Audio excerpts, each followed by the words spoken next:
Rempart du peuple, Baraka Radio Rempart là, école Karamogo Bafanado.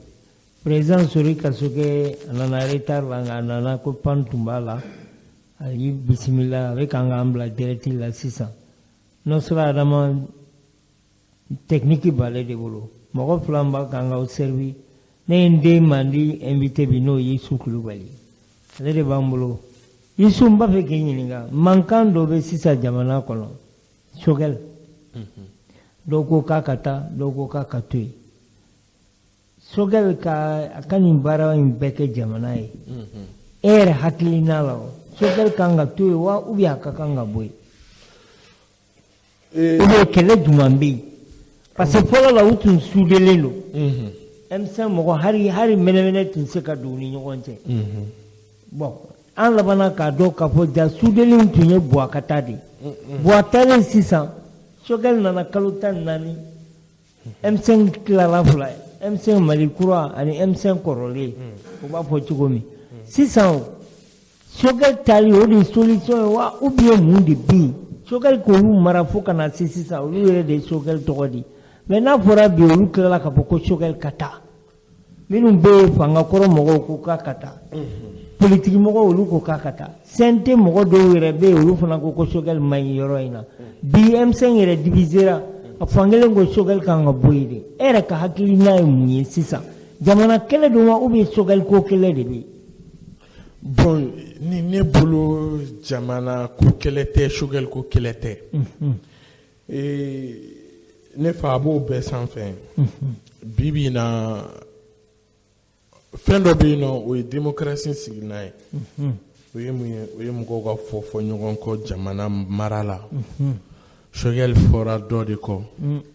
wa dɔ bɛ fɔ Shogel kɔ bi non wulibali mais mun de bɛ yen mun de kɛra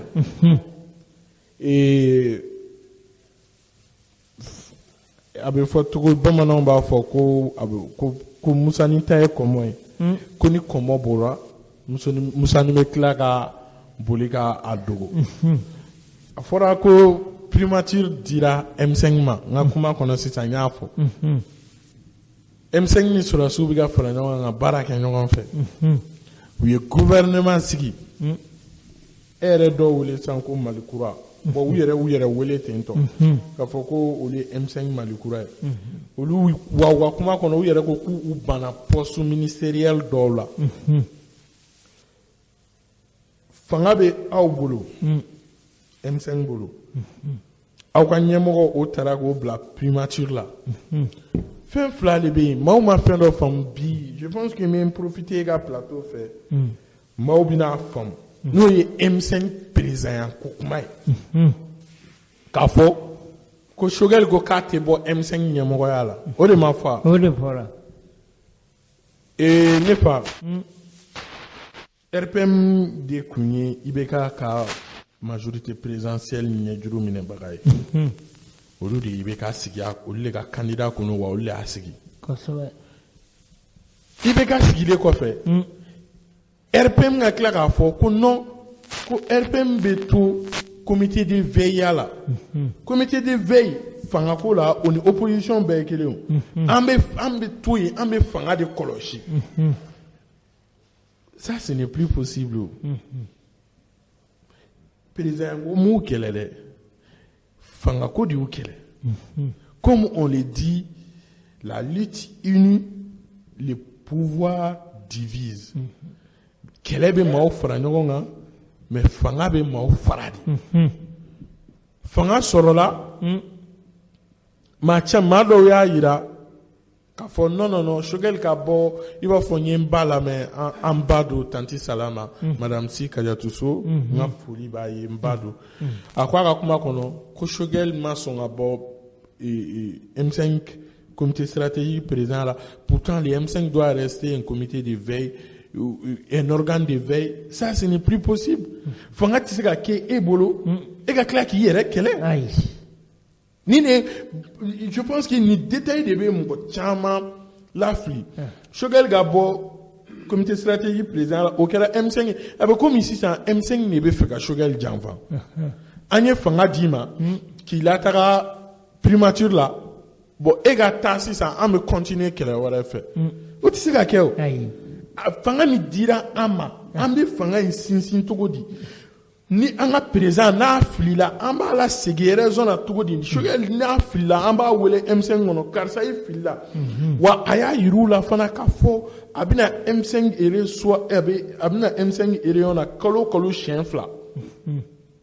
mini hali ni ere dɔ fɔra a kɔ a kan ka na ere na n'o fɔra a kɔ ka da jamana ci dɔ kan ere bɛ da o kan a bɛ na fo mɔgɔw yɛrɛ ko munna ko Choguel yɛrɛ bɛ taga ale M5 ere kɛ yɔrɔ la mais mɔgɔ minnu y'u sigi n'i ma togo olu la mais i bɛ taa jɔn na mɛ M5 de ye Choguel kɛ premier ministre ye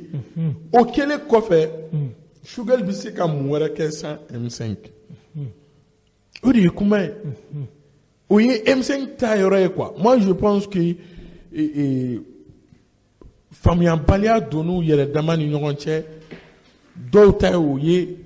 k'a fɔ min ye M5 kun man kan tɛ ka M5 tɛ fanga marala ye quoi ne y'a ye ten de parce que ni fanga b'a aw bolo mais o bɛɛ la aw bɛ fɛ ka taga veille de la k'a fɔ aw ka fanga de kɔlɔsi yeli réellement M5 nafa bɛ kɛ o la mun ye M5 kan ka fanga mara mais M5 bɛ fɛ ka to fanga kɔlɔsili la o tɛ bɛn je pense que o y'a ni mɔgɔ caman ta ye ani min ye fanga yɛrɛ i b'a dɔn kuma o kuma ne fa ni fanga dira jama de ma ni maa min m'a yɛrɛ ye fanga marali kɔnɔna la o b'a miiri de k'a fɔ ko bin kɛra ale de kan quoi walima ale de kun kan ka fɛn dɔ sɔrɔ ale ma min sɔrɔ donc o ni gɛlɛya misɛnnin bɛɛ de nana don u ni ɲɔgɔn cɛ mɔgɔ dɔw nana ye k'a fɔ olu kun kan ka kɛ ministre ye olu ma k'a ye maa dɔw nana ye k'a fɔ olu kun kan ka place dɔ sɔrɔ olu ma se ka min sɔrɔ donc il faut combattre Choguel m'a fɔ Choguel ka ɲi n tɛ se k'o fɔ o tɛ ne olu de jɛra k'u ka fanga ta ɲɔgɔn fɛ donc k'a fɔ karisa de ka ɲi karisa de ma ɲi o tɛ ne ka baara ye quoi mais u jɛra ka fanga min d'a ma u tilala k'a fɔ u bɛ M5 in ma yɔrɔ min bɛ fanga in kɔnɔ u b'o de minɛ a la je pense que u yɛrɛ dama ma tila ka bɛn o de la malheureusement mais i kan bɛ a tɔ minnu ma ko politikimɔgɔ an fa a n'a ɲɛjuru minɛbaga Amadu Jikɔrɔni a ko ko les politiques maliens ne sont d'accord que sur leur désaccord ko Mali politikimɔgɔw bɛnnen don fɛn kelen min na o ye k'a fɔ k'olu yɛrɛ tɛ se ka bɛn an fa y'o de fɔ an ye Mali politikimɔgɔw bɛnnen don min na o ye k'a fɔ k'olu yɛrɛ de tɛ se ka bɛn et bi c'est la même chose an bɛ ka o de ye fanga tɛ ne bolo fanga bɛ Choguel n'a ka mɔgɔw de bolo an k'u kɛlɛ o y'a kun fɔlɔ-fɔlɔ ye parce que e yɛrɛ bɛ to k'a fɔ dɔw de ka nan bɔnna minnu ye nan fana bɔn Choguel tun b'olu ɲɛma donc an t'u to yen je pense que Ben le cerveau y'a fɔ i ka plateau kan yan nɔ k'a fɔ ko kuma caman k'a bɛ fɔ olu yɛrɛ ɲɛna CNT kɔnɔ ko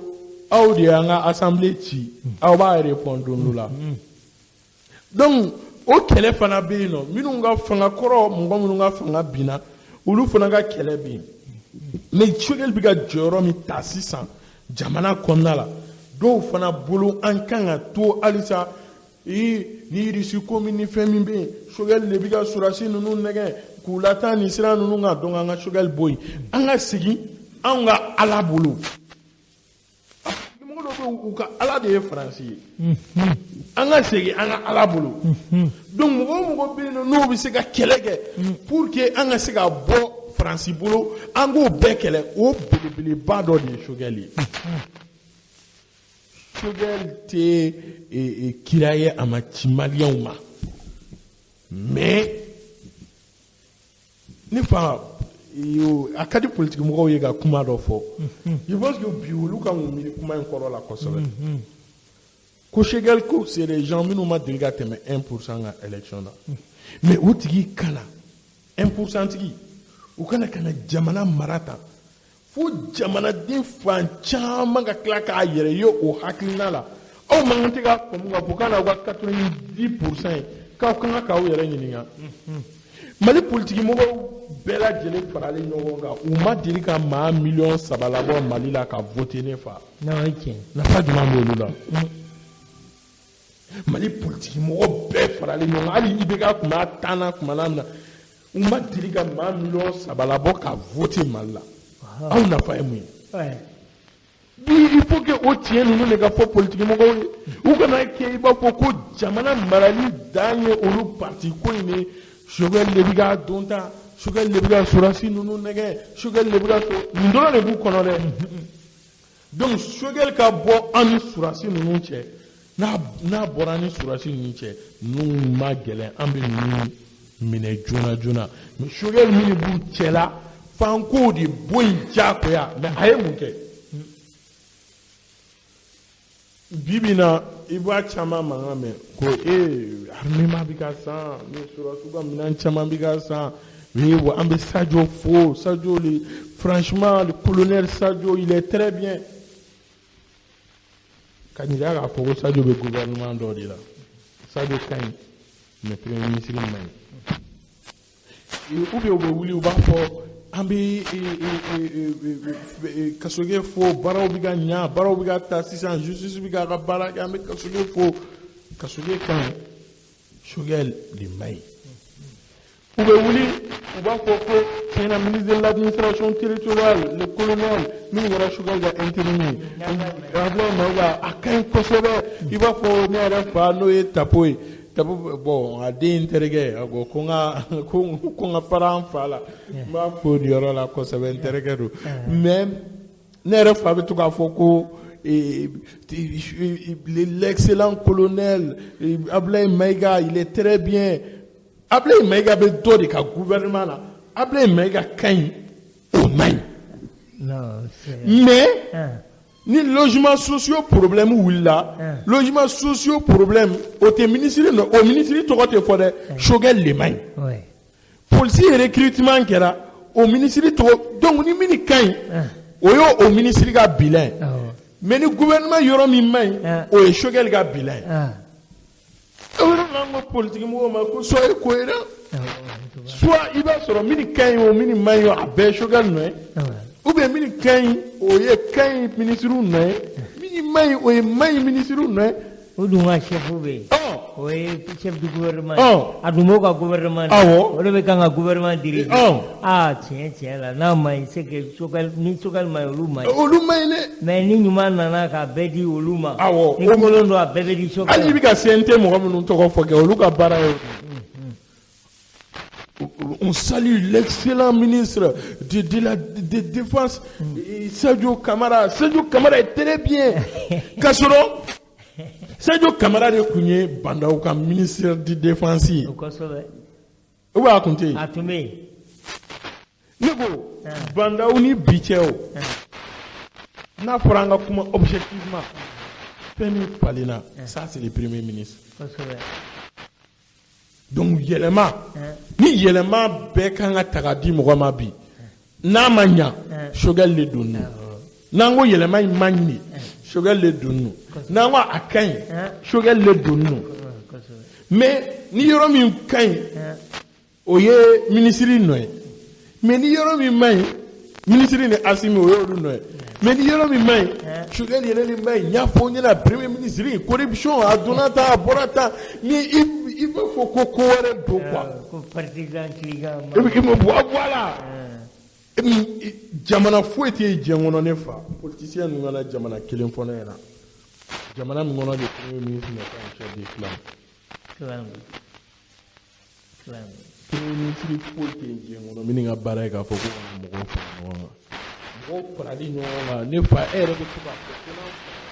Kuna ambed na killing pe kete do o da infe.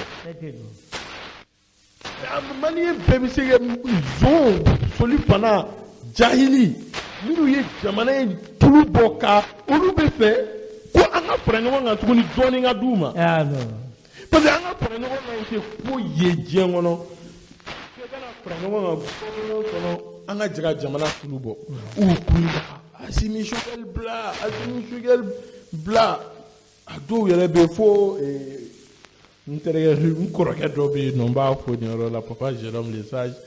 ale ko muso dɔ bɛ a ye kulonkɛ kuma dɔ fɔ ko muso dɔ bɛ yen k'a y'ale ɲininka don la k'a ko ale ma ko ne ko Choguel ye jɔn ye k'ale ko Choguel ye Mali premier ministre k'a ko k'ale sɛgɛnnen don dɛ ko don o don su ale dalen sunɔgɔ la a fa kɔrɔ a cɛ kɔrɔ k'ale cɛ de bɛ to k'a fɔ ko Choguel b'a bila Choguel b'a bila Choguel b'a bila Choguel bɛ démissionner Choguel démissionne Choguel démissionne Choguel démissionne ale cɛ bɛ to k'o dalen fo wa Mali politique mɔgɔ baden de bɛ dalen sunɔgɔ la u sugokan ni nin ye Choguel démissionne tellement u y'a fɔ cogo bɛɛ la Assimi mu u lamɛn a kuma la n'a ko Choguel man ɲi Assimi ka ɲi aw ko Choguel Assimi Choguel gɛn Assimi y'a yira bɛɛ la conseil des ministres kɔnɔna la don min n'a yɛrɛ Choguel ko kuma guwanna ka guwan conseil des ministres min dara o kan Assimi y'a fɔ ministre bɛɛ sigilen ɲɛna k'a fɔ ko je réitère ma confiance à mon premier ministre wa gouvernement mɔgɔ fɛn fɛn sigilen filɛ tantɔ ni min m'a ta premier ministre ka dabada ma o ni ne tɛ a y'a fɔ a ka ministre bɛɛ sigilen ɲɛna ne bolo o don tiɲɛ na aw bɛ fara dɔɔni o premier ministre la an b'a fɔ bon président ne e ko k'i t'i ka premier ministre gɛn c'est que e yɛrɛ de man ɲi mais e y'o mun da a tɛ u t'a fɔ mun na o ye marifatigi ye kosɛbɛ mais Choguel min ni marifa t'a bolo a fanga bɛɛ peut-être kuma dɔw la a bɛ kuma dɔw f'u ma min man d'u ye k'a sɔrɔ a bɛ k'u jogo de fɔ maa dɔw fana b'a fɔ ko Choguel yɛrɛ fana ye politique mɔgɔ ye tiɲɛ n'o kɛ génocide min kɛra Rwanda n ko Paul Kagame tun b'a la mais mɔgɔ o mɔgɔ bɛ yen diɲɛ kɔnɔ dilannikɛla tɛ bɔ sankolo la ka cun quoi mɔgɔ minnu bɛ k'a tiɲɛ Ala bɛ dilannikɛla sama ka bɔ o mɔgɔ ninnu yɛrɛ de cɛ la o ka n'a dilan bɛɛ ka lafiya kama dɔ de bɛ hakili sɔrɔ k'a fɔ an ka jɛ k'a dilan yanni an ka jɛ k'a tiɲɛ mais bi Mali politique mɔgɔw n'an t'a la a man ɲi bi an b'o de kɔnɔ dɛ ne fa walahi an tɛ Choguel kɛlɛ kɔnɔ Assimi bɛ ninnu wele k'u kɛ Choguel ka ministre ye u bolibagatɔ f'u ka samara bɛ bi u bɛna don a kɔnɔ e y'a ye yan nɔ ko loi électorale problème na min na bɛɛ y'a laɲini ka Choguel ni CNT bila ɲɔgɔn na c'est Maliki Diao les très très forts les super puissants ni bɛɛ de ye ka Choguel ni olu bila ɲɔgɔn na olu ka se k'u sago sɔrɔ kuma dɔ tun kɛra CNT membre dɔw tun donna jeu kɔnɔ mais an y'a f'u ɲɛna a ye boli ka bɔ joona parce que nin ye jeu juguba de et je pense que n bɛ Ben fo yan nɔ ale ye jeu in faamuya joona a ko olu ni Choguel ma ɲɔgɔn faamuya na o kɔrɔ tɛ k'a fɔ k'u tɛ ɲɔgɔn fɛ dɛ u bɛ ɲɔgɔn fɛ hali sini mais u ye CNT mɔgɔ dɔw la don o jeu kɔnɔ olu ka essayer k'u bɛ kuma dɔw fɔ mais bi o histoire ma tiɲɛ yira wa CNT a tɔgɔ loi électorale ko in na wa olu minnu bɛ ka kule ko politique mɔgɔw ka don élection organisation na u bɛnna la u ko ko ministre min ɲɔgɔn tɛ diɲɛ bɛɛ ni o ye Ablaye Mayiga wa parce que u ko de ko Choguel tun bɛ fɛ k'u ka baara bɛɛ minɛ a la ko Choguel tun bɛ fɛ k'u bɛ maa f'u ye ko Choguel bɛ fɛ ka sɔrɔdasiw mabɔ bi olu ti ka kule wa ko ministre k'a man ɲi ko ministre kolon don k'a ye EJ baara kɛ cogoya min na k'a ma ɲa RPM ko k'u t'a la CODEM ko k'u t'a la ADEMA min b'a kɔnɔ o ko k'u t'a la ko k'a kɛ tirage ye parce que a b'olu kɔnɔ ko olu ni Mali fanga taara a tɔgɔ misiri la ka taga alimami ye worokuntan minɛ k'olu furu siri ɲɔgɔn ma quoi olu de ta ye Mali fanga ye n'olu wulila olu de ni Mali marali ka kan ni parti ninnu b'o de miiri dɛ bi olu minnu taara fɔ CNT parce que CNT mɔgɔw ye kuma dɔ fɔ qui est très clair u ko mɔgɔ olu ye parti politique mɔgɔw de lamɛn o de y'a to olu ye baara in kɛ tan u ye baara yɛlɛma o de fɔra o bon parti politique mɔgɔ minnu nana o kuma don CNT da dɛ a fɔra ko bon ko mɔgɔ naani dira aw ma Choguel kun ko mɔgɔ si tɛ d'aw ma mais ne bɛna kuma dɔ fɔ o yɔrɔ la ni mɔgɔ bɛ loi processus dɔn i tɛ se k'a fɔ ko Choguel ka loi sa o ye k'a fɔ k'i bɛ fɛ k'i yɛrɛ lafili kuma la ne fa et loi processus depuis table ronde bɛ kɛ depuis concertation bɛ kɛ depuis baaraw bɛ sigi sen kan ka loi sigi ɲɔgɔn kan ka na n'a ye conseil de cabinet na ministre bɛ na n'a ye conseil de cabinet na conseil de cabinet fana bɛ réunir ka ministres bɛɛ sigilen premier ministre ɲɛma u bɛ tiɲɛw fɔ ɲɔgɔn ye tiɲɛ minnu tɛ se ka fɔ président ɲɛna bon yanni an ka se ni nin fɛn ye président ma an ka nin yɔrɔ dɔsi ka bɔ a la an ka nin yɔrɔ fara a kan o bɛɛ bannen kɔfɛ u bɛ tila ka taa n'a ye conseil des ministres la u ni président yɛrɛ bɛ sigi a kunna c'est le président qui préside le conseil des ministres président b'a fɔ an ka nin yɔrɔ bɔ a la an ka nin yɔrɔ fara a kan o bɛɛ lajɛlen bannen kɔfɛ de a bɛ fɔ a ma ko projet de loi o de taara da CNT ɲɔgɔn mais k'u pan nin processus bɛɛ lajɛlen kunna k'a fɔ dɔrɔn ko Choguel ka loi ko Choguel ko k'a bɛ parti politique sen bɔ a la mais ne fa mina yɛlɛko kuma dɔ fɔ yɔrɔ la balontan ni ballon bɛ tan comme sisan nɔ an ka exemple bɛɛ ye balontan ye an ka alimami yɛrɛ an ka alimami n'o ye imam Diko ye juma tɛmɛnen a yɛrɛ ye balontan exemple d'a ma donc ne fana bɛ exemple ta balontan kan bi ni ballon bɛ tan équipe de ka baara tɛ balontan yan mais est-ce que équipe yɛrɛ b'u ka arbitre choisir ayi arbitre est-ce que équipe de b'a fɔ ni arbitre de b'an ka file fiyɛ ni ne b'a fiyɛ ni ne b'a ni t'a fiyɛ an tɛ jeu u b'o fɔ non u t'o fɔ mais munna u ko élection ye parti politique ka baara ye mais est-ce que mɔgɔ minnu kan kan ka jala tigɛ olu yɛrɛ dama ni ɲɔgɔn cɛ o kan kan ka bɔ olu yɛrɛ cɛla diyagoya wa ayi ni fili de ni lecture de mɔgɔ caman ma se ka ni lecture de kɛ min ye loi électorale tatɔ mais mɔgɔw ye mun ye Choguel ko de don CNT Choguel waati la o dun n'u y'u bila ɲɔgɔn na loi ma ɲi dɛ u b'a dɔn o bɛ CNT ye baara min kɛ baara kolon don mais an ka CNT ni Choguel bila ɲɔgɔn na n'a y'u bila ɲɔgɔn na Choguel bɛ démissionner ni Choguel démissionner na an bɛ tila tuguni ka loi kelen ta k'a kɛ ka Assimi premier ministre kura min bɛna u ka gouvernement CNT k'a kɛ k'u bɛɛ kɛlɛ tuguni ni ne ko ye politique mɔgɔw ka jeu ye donc k'a yirila dɔrɔn k'a fɔ jamana ko tɛ ani o ka jan parce que Mali politique mɔgɔw ka hakilina ma deli ka kɛ jamana ko kɛlɛ depuis Ala ye an ka politique mɔgɔw da je défie quiconque i kana fɔ n ɲɛna ko u ka baara ye ko u yɛrɛ b'a fɔ ten k'olu ka baara ye ko n kɔrɔkɛ Amadu Koyita ale bɛ to k'a fɔ k'olu ka baara ye ko la conquête est l'exercice du pouvoir k'o de ye parti politique ka baara ye baara kolonba de b'u bolo parce que u ma aw tɛ jamanadenw ka réalité dɔn ko ka fanga ɲini ka fanga mara k'o dɔrɔn de y'olu ka baara ye o de y'a to coup d'état tɛ ban malheureusement ni parce que kuma o kuma ni jamanadenw nana ye k'a fɔ fossé ka bon u ni jamana marabagaw cɛ ils seront obligés ka recours kɛ tɔnw na fɛn minnu ma ɲi et malheureusement ne fa bi an bɛ ka o de ye fan bɛɛ fɛ et parti politique k'a dɔn k'a fɔ ko Choguel n'est pas éternel Choguel yɛrɛ b'a dɔn tigitigi k'ale nana dɔ de kɔfɛ wa a yɛrɛ fana b'a dɔn k'a fɔ ko dɔ de bɛna ale fana kɔfɛ a mana mɛn fanga in na cogo o cogo a bɛ bɔ yen wa bɛɛ b'o dɔn mais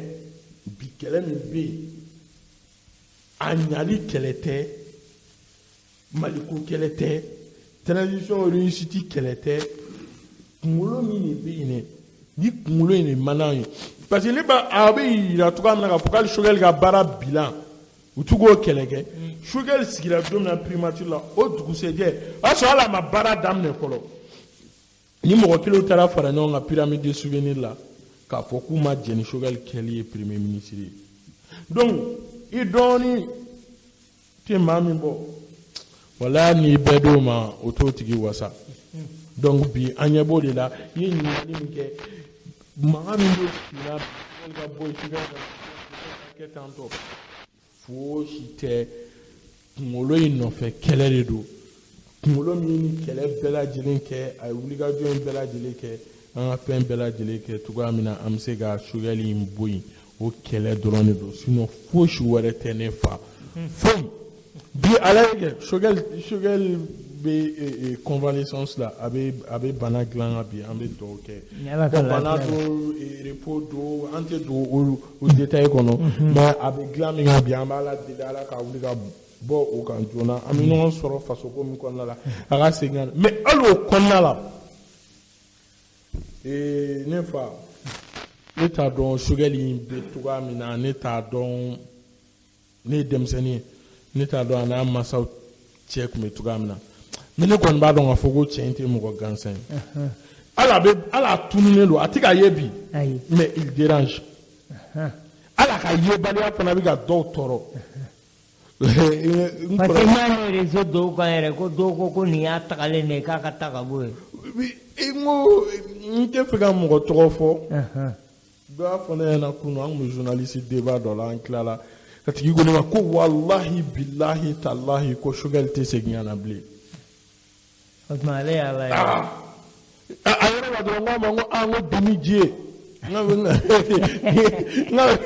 peut-être ite ala bo mangi be sura ala klangere ko yusuf go mu kuma ngo ibi parce que kale ala to la ko shugal te segimble ka nyina ga foke bi kale femi to la o de bana indaka o de se ka wuli ka boaka ate sini o te bolo be ala bolo wallahi ne nkorege peta o be to ga fo shugal segina o ama sini ne yusuf ka so mbe zano du ibe sugodu wa sugo ba de kala sugo bi garra sugo ba la shugal ga sega kadanye fenfla jamana premier ministre do wa dutigi fana do ma do de fado ma do de furu ay minge jamana in ko ali jamana ko bi yoro mina bi ka fo shugal ga ta tanto anto ye nyuma ka bana yere jamana ko de voilà et ne famina kuma do finyana ne be ne ten kama jigino yi ne be journaliste ou fait journaliste minum be no ni shugal bulame ni shugal bu kuna fun na ka chere na ma obe kuna fun na aba dimi ma ne mafana wallahi ne fa ne kuma don ga fo donula ni sengen be shugal soro shugal le mo goy ibe kuma fe so ma bi jabi 8h ni misay chama 8h yan 9h chabi jabi ni 8h ni misay chama 20h yan 21h chabi jabi ni misay chama 2h du matin yan 3h du matin chabi jabi no mo me otman ni mo sugu juma ne kuma yere nyinga wakati minna shugal bes no wanya fo mo chama e kwa mo nya fa yere nyana ngo monsieur le premier ministre ikelen tisiga mali kumo benyana bo ako yusuf nye jamani labo jamani boraga tuganko akme ne fo anye jamani labo jamani boraga tuganko ka fo ko faso ko ni kama ako ni mika sirani na ma nyambulu ne mina kila ka mun fɔ ni jama in ɲɛna wallahi a bɛ se ka kɛ fɛn wɛrɛ kun b'a dusukun na ka jamana ci a bɛ se ka kɛ jamana ci yɛrɛ kun b'a kɔnɔ mais a bɛ min fɔ ne ye o ye nin de ye a ko Yusuf n ka sunɔgɔbaliya tɛ foyi ye est ce que bi ni e ko bɛ fɛ ka ne ye ni n ma sɔn i tɛ dimi yan n ko n bɛ dimi a ko wa mɔgɔ miliyɔn 1 bɛ Mali kɔnɔ minnu bɛ fɛ k'a ɲɛ ani kile ni minnu ko k'a bɛ fɛ ka ɲɛ bi n'a ma ɲɛ dɔrɔn sini a bɛ dimi a bɛ bɔ ka taa sigi arajo la k'a ma ɲɛ a ko deli tɛ o mais mɔgɔw bɛna ka na tiɲɛ na u bɛ fɛn dɔw dɔn jamana kɔnɔ ko mɔgɔ dɔw bɛna ale fɛ yen u bɛna kuma dɔw ɲɛfɔ ale ɲɛna jamana ko la ale tun tɛ min kalama a ko c'est pourquoi il reçoit tout le monde diɲɛ natigɛ don o don depuis Choguel sigira n'a bɛ Mali kɔnɔ yan i b'a sɔrɔ journal de bɛ daminɛ ni Choguel ye. Ko mɔgɔ dɔw tun b'a fɛ mɔgɔ dɔw tun bɛ bureau la mɔgɔ dɔw tun bɛ yen jamana ye mɔgɔw nana malidenw yɛrɛ fana a ye couche bɛɛ reçoit dɔɔni donc wagati dɔ kɛra Choguel kɛrɛfɛ mɔgɔ dɔ ko ma a ko kuma dɔ la olu ni Choguel bɛ réunion na i b'a sɔrɔ u bɛna ni wotoronin dɔ ye ka n'o gulon Choguel ka sérum b'a la médecin bɛna ka na sérum dɔ a tɛgɛ la k'a to réunion na a bɛ continuer réunion fɛ a banabagatɔ a bɛ ka réunion kɛ Choguel ka conseiller dɔ y'a fɔ n ye a ko don dɔ la ko u tun bɛ réunion la su fɛ u ni Choguel ko Choguel ko san 60 ni dɔɔnin ko depuis ni 6 heures du matin n'a bɔtɔ n'a ye croissant kelen dun a yɛrɛ ye tellement mɔgɔ dɔ bɛ dun dɔ bɛ bɔ dɔ bɛ dun dɔ tatɔ ni dɔ natɔ bɛ bɛn a yɛrɛ ɲinɛna k'a fɔ ko depuis o croissant in dunna fo sisan ale ma dumuni kɛ a ma ji min 22 heures k'olu ko mais k'a ko ka dumuni dɔ ɲini k'a d'a ma sinon ça ne va pas foyi ma sɔrɔ biscuit u taara biscuit de ɲini ka na di premier ministre ma a k'o ɲimi pour que a ka se ka fanga dɔɔni sɔrɔ a ka wuli a ka taa so ko yɛrɛ de ka d'a ye o de ka d'a ye kosɛbɛ i b'a dɔn gɛlɛya o bɛɛ a ye jamana ta tasuma min kɔnɔ mɔgɔw m'a faamu k'a fɔ an ka premier ministre to yen kuma dɔw la a ka lafiya hali dimanche baarayɔrɔ kɔfɛ i b'i ta arani sigilen sɔrɔ Choguel yɛrɛ ka so u bɛ fɛ ka premier ministre ye a bɛɛ tɛ delili ye a yɛrɛ y'o de fɔ mɔgɔ yɛrɛ tɛna ale deli k'a fɔ 20 di yan 30 di yan mais a bɛɛ ye Mali kungo de ye a bɛɛ bɛna fɔ premier ministre ni ma wuli binkani bɛ ka kɛ ninnu ka yan fɛ dɛ premier ministre ni ma wuli nin bɛ ka kɛ tan yan fɛ dɛ premier ministre n'an ma nin ɲɛnabɔ yan fɛ premier ministre dɔw ko k'u bɛ fɛ ka Mali dɛmɛ a ko k'a bɛɛ bɛna Mali kungo de fɔ a ye donc o de y'a to ale bɛ fɛ k'a bɛɛ lajɛlen lamɛn.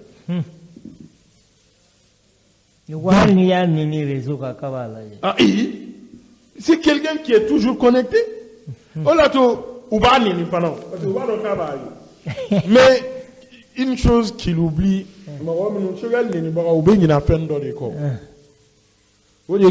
gars est tellement aguerri.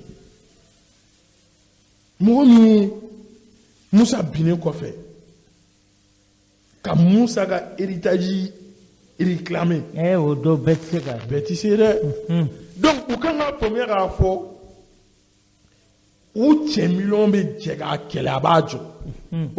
c'est un guerrier. Ndoni alay bokumba fo yanrola akata premier ministre fi ya me PCFM de la fola kaya solo doya fana bani avec angola je e kalko premier even la je be gangana ko non ba la je pour misika jamana famu tugo udiro aba parce que kundo de ayraga kuma kundo de bato abiga annenu donc ne be fega nyini nga don ne ko min ke na manya no bato ni miga nini wala sango yo ni nglan shina kananini shina kananini wala tu muko chama foko ne mago Choguel ga journaliste ma deliga cheka bon yere la wallahi ta cheka bon yere la wo fo mena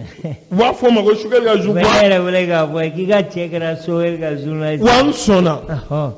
afuye bi ne fa mba fo e ga yoro e ga plateau kan bi solennellement qu'on sonne à connaître Choguel ga journaliste parce que n'y a jogo do ye Choguel là wallahi nini Yusuf sera ka jogo kilin bela jile kilin soro mbe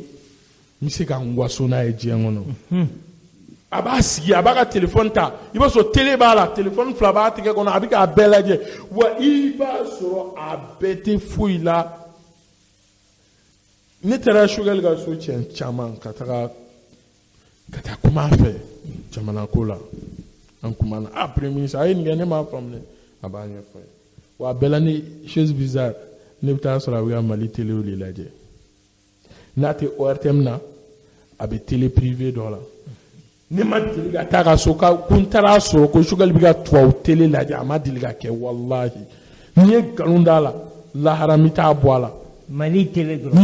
o abu télé privé no ambi ananga télé nouveau ni e joliba nunu ni frère nunu kuma chama mi ta sora biga nunu laje wa débat fushiti ke na ma mini na ma iba sora be do wele aba fo akarsa binema se ka bubula ga émission soro ka la mede atima iba so dimanche ou la fe na la fiara aba fo bubula fle kuma la mais c'est vrai abiga mini fo iba soro kuma chama ibika digale reka ibika jamana défaut de fo chamane be digala mais jamana défaut de do awo mete ka kata no ministre mi iba soro ayere ka ministre so do ayere ba fa Il faut, mais amina barake pour kakanya. Amina barake. Ni e mo lame. Ne bolo ali bi Mali ni Russie coopération. Amabo san fere abora dugumane. Jamana diw mi anyini. Ka fo kaka keta wo jamana marabaga ko olu ti se ka dore ke fo ka tugu jamana diw ko. Je pense que amo bara de konobi. Bara man no ne fa parce que kuma chera mauga ku chera kosebe autour de cette histoire de Choguel. Mais à la base, tiens donc. À la base, tiens donc. Aïe, n'est-ce pas une mission qui va belle, mais apparemment, il y a un oué pour la y une pomme. Aïe. Elle est comme un coup et fait un peu de fois. Allez, les bandes, mais Nimbilade, allez, pas faire, mais oui, les films, mais Nimbilade,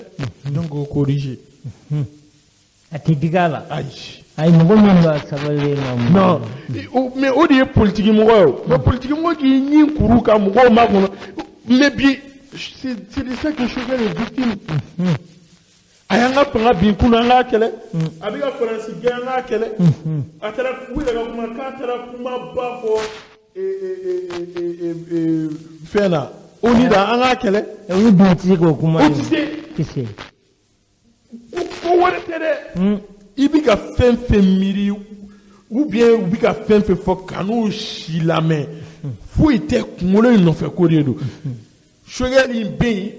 a hakilina ba la ka ke kanya abika anyini nga depuis Choguel masiki ne de la émission intitulée kuyedi ka fo ko na so Choguel ga shini ganyeni no de jorobe politique mo la bi wanyaye ka fo o de do quoi Choguel bina akeli nga ganya o de joro kumbula wa ali shino ri jorobu akana fo parce que o de digi politique mo la kana fo abo yele ma munu ndi no sisa Choguel na ni yele ma nunu o de jorobu la abe toko minta o de mandu o de mandu yi pe anga politique yana ga ke ngun de mais malheureusement bula anga politique kera nyon lebu nyon dambe tien o la to ba ko mo be politique mo dambe tien tele politique mo yere dama de be nyon to tien olu yere dama de be nyon dambe tien ou yere dama de be nyon buruja et puis olu be fa nga so olu la ga damunga ayi ko wa showe o la to Choguel mata folo mais le premier ministre Blanco intérim club politique mo do la tiene tu ma do la ni mirinta fam parce que ne ta fam ya no lukana Choguel yɛrɛ tun b'a critiquer k'a fɔ ko jamana kɛra colonel ka jamana ye bi jamana kuntigiya a bɛ colonel de bolo assemblée présidentielle a bɛ colonel de bolo sisan colonel wɛrɛ bilala primature mais olu bɛɛ la o bɛɛ ka d'u ye f'u bɛ lettre sɛbɛn k'a ɲɛna donc ne labanna k'a dɔn ko Mali kɛlɛ ko tɛ Choguel kɛlɛ ko de Choguel kɛlɛ de mais alors mais Choguel kɛlɛli kun yɛrɛ mun ye min'o de fie ka bɔ kuma la an ka Choguel bɔ yen walasa an ka fɛrɛ sɔrɔsi ninnu ma non o don wal bon kuma kura de bɛna ta san sɔrɔsiw bɛ fɛ ka jamana fɛn bɛɛ minɛ ɲɛ t'a la parce que n'u y'a dɔn don o don k'a fɔ ko Choguel tɛna bilen u bɛna o de k'u ka kɛlɛ bere sa ɲɛ t'a la u bɛ ka fɛn bɛɛ ta u bɛ ka fɛn bɛɛ sigi u yɛrɛ ma u bɛ ka fanga kɛ nemuruba ye k'a bɛn u yɛrɛ da dɔrɔn ma ka colonel dɔ bɛ président la dɔ bɛ premier ministre la dɔ bɛ assemblée la mais a jɔ bɛ politique mɔgɔw la dɛ jɔ b'u la ka Choguel to yen an b'a fɔ o ma k'i ka badenni n'i ka badenni mɔgɔ ko Choguel ka baara kɛ cogo ma ɲi n'o digir'i la n'a sara i t'i yɛrɛ sɔrɔ i b'i yɛrɛ sɔrɔ i ka badenni n'i ko k'a mɔgɔ gun bibi na n'u taara Ala minɛ ka n'a bɛɛ kɛ surasi ye sisan nɔ politique mɔgɔw m'u yɛrɛ sɔrɔ o bɛ tila k'u bolo kin o don donc hali bi an ni Yusu bɛ ɲɔgɔn na n den don a bɛ baara kɛ radio Rampart la n b'a dɔn mɔgɔ caman bɛ kan ka lamɛn parce que ne yɛrɛ a ye n kanu a ka référence ye n ye an b'an dɔgɔnin Umaru Cɛfin fo gɛlɛya min b'a kan yarabi Ala ka nɔgɔya mais u bɛ ɲina papier tɛ ni min ye min kɛ o de bɛ fɔ i kɔ Umaru Mariko ye min kɛ M5 kɛlɛ la Umaru Mariko ye min kɛ Choguel ko kɛlɛ la Umaru Mariko ye min kɛ transition na ka fɔ bi ko degun bɛ na ko de kan ko maa ma sɔrɔ min bɛ se k'i jɔ mais ne fa au yɔrɔ la quoi c'est grave hein wallahi jamana barakɛla dɔw bɛ yen nɔ quoi olu ɲɛ tana ye jamanaden ɲumanw de ye quoi amo tile de la o i b'a dɔn e bɛ ka baara kɛ jamana ye mais mɔgɔ min b'a fɔ don o don a ka radio la ko a bɛ jamana tanu don o don a ka radio la quoi o de man ɲi wallahi n bɛ maison de la presse interpellé nin yɔrɔ la ne fa n bɛ Haki interpellé Peace FM tɛ dɛ u ma mariko ko in kɛlɛ u bɛ ka kɛlɛ min ju tigɛ n'u y'a kɛ a kɛlɛ Asimi tɛ se a kɔrɔ wallahi a tɛ se a kɔrɔ u ma Peace FM ye min kɛ u ma transition nali la a ye min da i bɛ k'a ka c'est trop a tɛ yen hali don dɔ la o wari kɛ bɔrɔ kɔnɔ k'u bɛ taa d'a ma i ba la ne b'o kalan mais u bɛ mun de kɔ cɛ bolo radio tɛ fréquence ye dɛ radio ye baara de ye kojugu baara de don baara de bɛ ka kɛ bi bi in na Peace FM bɛ jɔyɔrɔ min na bi i bɛ don radio so in kɔnɔ bi a lamɛnni bɛ cogoya min na bi moi je pense que k'a fɔ ko tɔɲɔli de bɛna ta ka Umar sɛgɛrɛ wa ka mɔgɔ dɔw sigilen to yen nɔ ko journaliste ka ɲɛma n y'a fɔ rampart kan n b'a fɔ yan nɔ min kɔrɔkɛ interpellé n'o ye Banjugu Dante maison de la presse n b'a fɔ ye ko a banna n'a kɛra an bɛ tila tuguni ka ko wɛrɛ fɔ yan min b'an bɛɛ dabali ban parce que k'a fɔ k'i bɛ baarakɛminɛn minɛ baarakɛla la mais i b'a dɔn c'est très grave ce qui se passe au Mali a bɛ komi dɔw bɛna f'i ɲɛna k'u y'olu ka sɛnɛkɛforo minnu la k'u bɛ tribunal la k'u ko bɔn ko bɛɛ ka baara jɔ foro kɔnɔ fɔlɔ olu dun ka cikɛforo de don samiya fɛ i ko mɔgɔ ka baara jɔ ko tribunal ma ban fɔlɔ i tɛ fɛ k'o tigi faga i b'a fɛ k'a faga mais c'est la même chose aujourd'hui min bɛ ka kɛ Peace FM na da wɛrɛ b'a la kali quoi komi u ko k'olu de Haki ye olu de bɛ fréquence di bon ye ne yɛrɛ fɛn siɲɛ caman bon Yusuf i bɛ ka kuma min fɔ rampart filɛ nin ye Makan ka radio don o y'a ne b'a dɔn ni Makan tun bɛ bi a tun bɛ nin kɛlɛ kɛ wallahi ne ye Makan dɔn cogoya min na ne y'a dɔn mɔgɔ min ye injustice kɛlɛbaga de don ne tun b'a dɔn ka fɔ a kun Umar Mariko ka kɛlɛ kɛ bi fɛn min bɛ ka kɛ bi Umar Mariko la an b'a fɔ Fodie ɲɛna n'o ye Haki ɲɛma ye k'a fɔ u ka baarakɛminɛn di baarakɛla ma a k'a ka baara kɛ mɔgɔ min bɛ baara kɛ bi bi in na fréquence bɛ mɔgɔ min bolo a bɛ ka baara kɛ a ma fréquence tana tiɲɛ a ma radio ko tana tiɲɛ a ma Haki tana tiɲɛ aw bɛ mun de kɔ o nɔfɛ bilen k'aw b'o traîner k'a bɛ fɛ k'a lase problème ma an bɛ Asimi interpellé nin yɔrɔ la ka Sadio Kamara interpellé ka Diao interpellé ka Modibo Kone interpellé ka Ali a tɔgɔ Wage an bɛ Choguel interpellé fɛn caman kɛra ko in na mais jafan dɔw kɛra ko in na ne fa olu ka jugu n'a bɛɛ ne y'a fɔ Umar ye o kabini a daminɛ la ne den n'i filɛ ka na ne dalen tɛ nin ko in na a laban u b'i di waraw ma yan a ko n'aw kɔrɔ taa n'a ye dɔɔnin dɔɔnin n'i bɛ tila ka n ka tiɲɛ sigi a ma bi a y'a sigi n ma fanga foyi man jugu a la i ka fanga to a ka taa a yɛrɛ ma a banna n'i kɛr'u ka naami n'u ka nabɛlɛ u t'i jate fo ka dunan wuli bi min bɛ ka kɛ Peace FM na n'a kulukulu la dan wɛrɛ b'a la kali n'Ala sɔnna a ma parce que an tɛna an sigi k'a lajɛ tɔɲɔ ka ta ka se Umar Mariko ma tantɔ k'a fɔ ko an ma foyi kɛ ni Ala sɔnna a ma o kɛlɛ an b'a kɛ fo ka taga fɔ min kɛra parce que nin injustice kɛlɛ sira de ye o kɛlɛ an b'a kɛ an b'a fɔ Banjugu Dante ɲɛna k'a fɔ ko nin kɛlɛ in k'an b'a kɛ a y'a kɛ o an b'a kɛ a m'a kɛ o an b'a kɛ k'a fɔ Haki ɲɛna ko n'a y'a sɔrɔ u sigikun ye ka fréquence régler ka ɲa u ka baarakɛminɛn di baarakɛla ma pour que an bɛɛ lajɛlen ka lafiya parce que an bɛɛ ka bɔda ɲuman bɛ o de la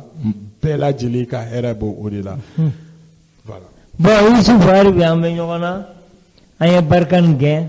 an bɔra G5 kɔnɔ an tilala bi ka Risu an n'u kɛra terima ye o tɛ ko kura ye depuis Moribo tan na Moribo ni Risu de bɛ ɲɔgɔn bolo maaw kɔnɔ o daminɛna bi de ayi hali o ni histoire Risu de y'a jɔ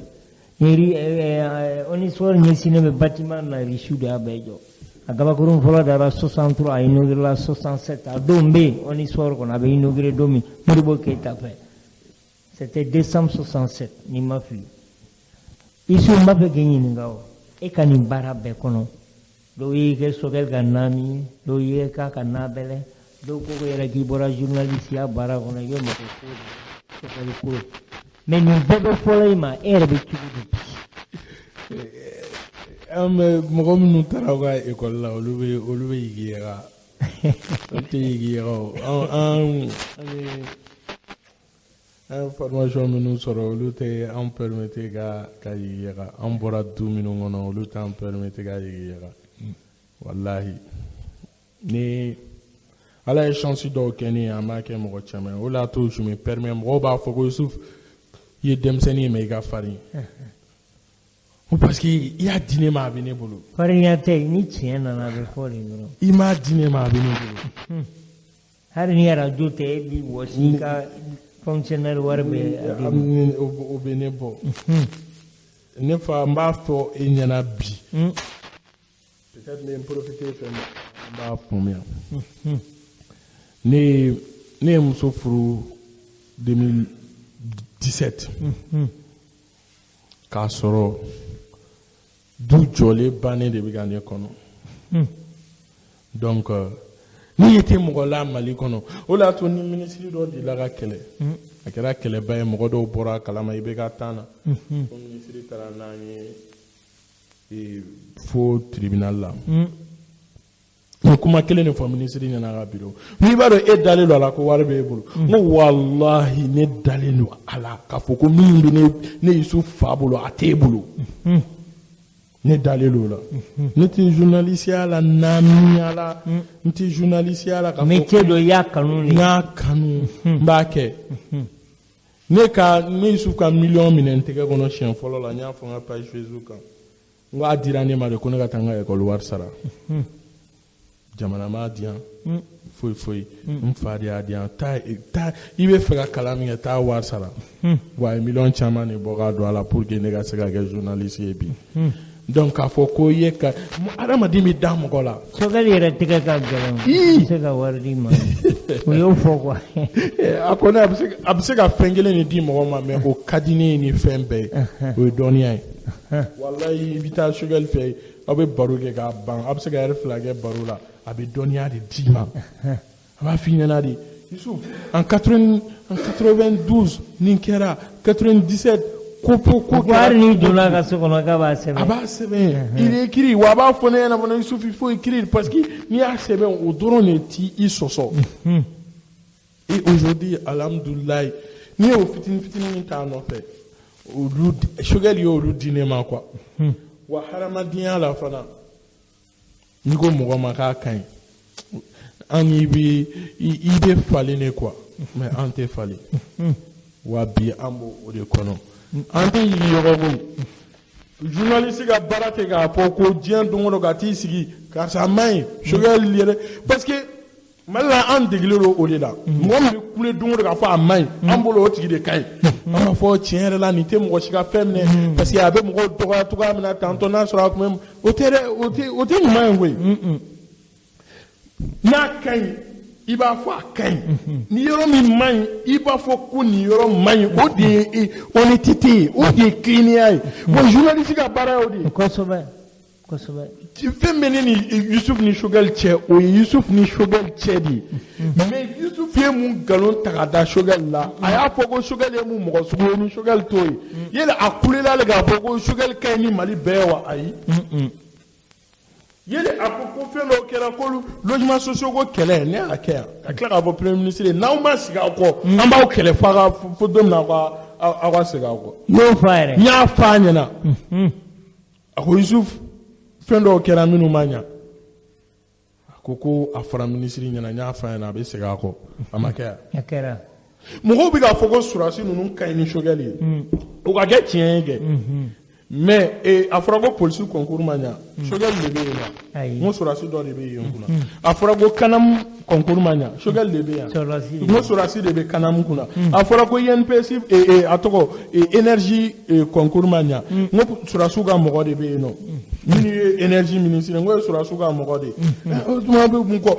yɔrɔ kelen min bɛ yen nɔ ko o ko kɛra ko bɛɛ ko k'a ma ɲa u tilala ka segin u kɔ k'a bɛɛ annuler o kɛra logements sociaux de ye parce que Choguel ka mɔgɔ de b'o kunna. Kosɛbɛ. Yɔrɔ kelen min bɛ yen nɔ k'a concours kɛra bɛɛ ko k'a ma ɲa jamana tilala ka segin a kɔ tuguni k'a bɛɛ ci k'a bɛɛ bɔ yen ka na ni kura min ye bɛɛ ko ni ɲɔgɔnna logements sociaux dicogo ɲɔgɔn ma deli ka kɛ depuis Ala ye Mali da ko tellement a ɲana. Bon a ka taa na fili bɛ kɛ mais a tɛ corriger. A tɛ corriger. Au moins olu seginna u kɔ. U seginna u kɔ. Mɔgɔw b'o fana fɔ. N'i ko ko nin man ɲi. Voilà. N'a ye min kɛ. n'o plan n'o kɛra n'o ɲana o fana bɛ fɔ mais o de fɔtɔ u b'a fɔ k'i ye Choguel mɔgɔ ye n'a sɔrɔ ni i bɛ content a fɔli la ko Yusufu ye Choguel mɔgɔ ye Kasore a f'u ye k'u k'a fɔ ko n sɔnna. Awɔ o tɛ baasi ye o n'i tugura bɛɛ n'i ka mɔgɔ. Danaya mɔgɔ don. Danaya don sinon Choguel m'a fɔ a tɛ fɛn ye mais u ka tɛgɛ ka gɛlɛn kojugu a ka kuma de ka ca. Cɛ kuma dɔw ka yarabi Ala ka lafiya. a bɛ tɛgɛ in de labila dɔɔni o de ka ɲi. Tɛgɛ ko. o sori cɛ a kɔni bɛ baro kɛ a bɛ taa a b'i kalan a bɛ kuma caman. hali n'o bonya k'i bɛ Yusufu wele Choguel mɔgɔ don wari ni Choguel mɔgɔ don mun na n t'a wele n den de don. Choguel ka mɔgɔw mana na ne b'u reçu radio in ka kan bɛɛ de. n'a ye min kɛ ne yɛrɛ bɛ tilen k'a critiquer mais ni k'a fɔ kɔni k'a ka bɔ yen. ne delila ka Choguel critiquer fo ne tilala Choguel mɔgɔ dɔ ye ne wele ko mun de kɛra Yusufu e b'an minɛ k'an da jugu ma. Aw tɛ kɛlɛ kelen na dɛ aw bɛɛ de ye ne bɛ karisa kɔ n kunfɛ n ko ne ye kunnafonidila de ye. Kosɛbɛ. ne tɛ MPR militant ye n tɛ M5 militant ye n ye kunnafonidila ye n dalen no premier ministre la bi n dalen no a ka gouvernement na n dalen no président na o de kama n'u ye baara ɲuman minnu kɛ n b'o ta k'o fɔ ni minnu ma ɲa n b'o ko k'u lasɔmi n'Ala sɔnna. O de ka kan. Wakati bɛ k'an k'i kolonkolon wagati ba tɛ yen tugun bon wagati yɛrɛ surunyana ka ban an bɛ Adama fo ne den n'i wele nimisi wasara minnu y'an lamɛn bi an b'a ɲini fo ka yafa n ma an ma se ka message kala parce que message kala ni n yɛrɛ den mandi bɛ n kɛrɛfɛ a se ka bɛn dimanche wɛrɛ ni Ala sɔnna an bɛ message kala u ka yafa n ma wagati sera Yusufu ne y'i wele nimisi wasara n'i wele nimisi wasara an b'an to yen k'an terimuso b'a fɔ Ami Kone a bɛ Kati olu cɛw de banna Banba o don na ne ye nin funɛgɛni ninnu ye u nana wari tɛ min visiter n y'a ye télé la denmisɛnnin 1000 ɲɔgɔn o bɛ jamana min na i t'u ye gɛlɛya b'an kan Yusufu dɔw farala malo kan sukaro fɛn bɛɛ bɛ k'an yɛlɛ i tɛ u si mankan mɛn Choguel ka taa Choguel ka bɔ yen Choguel ka taa Choguel ka bɔ yen est-ce que vraiment mɔgɔ kan ka danaya da ninnu yɛrɛ kan Yusufu kuma laban b'i bolo k'i fo k'i waleɲuman dɔn i ye n bonya Ala k'i bonya sisan e b'a fɛ ka ɲɛmaa ninnu u bila sira jumɛn na n'i ka kuma kunfɛ kuma. u ka tile jamana mara la ni tilenna i b'i sago sɔrɔ min ye jamanadenw b'u yɛrɛ ye i ka baara kɔnɔna la an b'a ɲini o de la bi Asimi ka di mɔgɔw ye kosɛbɛ u ka tilen mɔgɔw y'u ta ni jigiya minnu ye u ka se ka to jigiya ninnu u ka se ka to olu kɔrɔ min ye cogoya min na jamanadenw bi u ŋunafan ye min ye surtout la vie est très chère au Mali aujourd'hui il faut se dire la vérité jamana ɲɛmɔgɔw u ka se ka baaraw kɛ cogoya min na minnu b'a to min ye jamanadenw bɛ se ka lafiya sɔrɔ n'a y'a sɔrɔ salon ko Mali kɛra min ye cotonko la Afrique de l'Ouest bɛɛ premier ni wagati in na n'an m'an kɔlɔsi an bɛ sɔn k'o perdre ala ni baarakɛla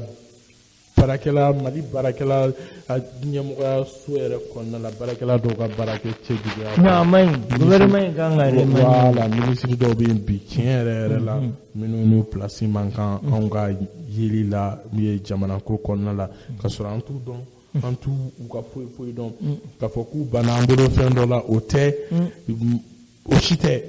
mais baara kɛcogo tiɲɛna majɛ caman b'a la bi an bɛ ka minnu dénoncer ne fa k'i fo ka Sori fo ka technicien fo k'a yira dɔrɔn k'a fɔ an ka kuma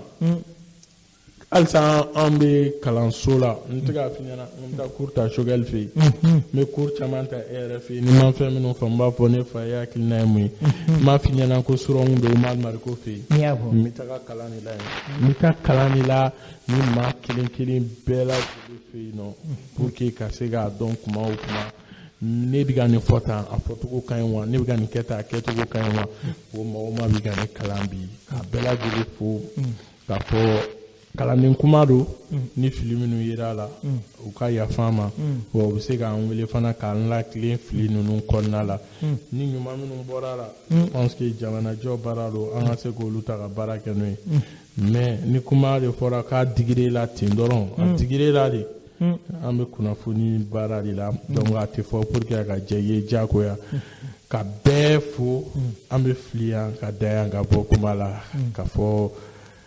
ne fa Ala k'an bɛɛ don wɛrɛ ni kana kɛ an siɲɛ laban ye